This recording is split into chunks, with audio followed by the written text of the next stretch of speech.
रोचमानान् वासाधयामि उद्दीप्यस्य जातवेदो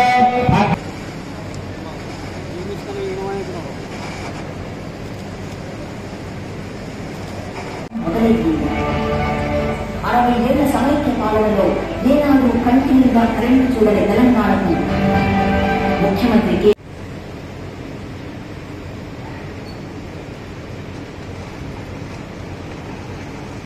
జిల్లా ప్రజలందరికీ తెలంగాణ రాష్ట్ర అవతరణ దశాబ్ది ఉత్సవాల శుభాకాంక్షలు.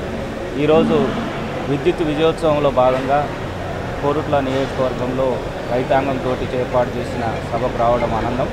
ముఖ్యంగా ప్రజలందరికీ తెలుసు, గత 2014 ముందు కరెంటు ఇబ్బందులు చాలా పడేది. దానిలో భాగంగా ల్యాండ్ ఆర్డర్ సమస్యలు కూడా చాలా ఎదుర్కొన్న ధర్నాలు, రాస్తారోకోలు ఇట్లాంటి కరెంటు పోవడం వల్ల ప్రజలు కానీ రైతులు కానీ ఇబ్బంది పడేది.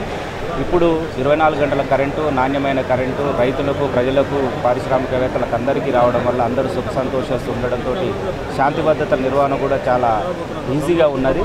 కాబట్టి ప్రజలు ఈ పర్యావరణ దినోత్సవం సందర్భంగా ఎలక్ట్రిసిటీని పొదుపుగా వాడుకుంటూ ప్రభుత్వం కల్పించిన ఈ సౌకర్యాన్ని ఆనందంగా ఉంచుకోవాలని కోరుకుంటూ థ్యాంక్ యూ.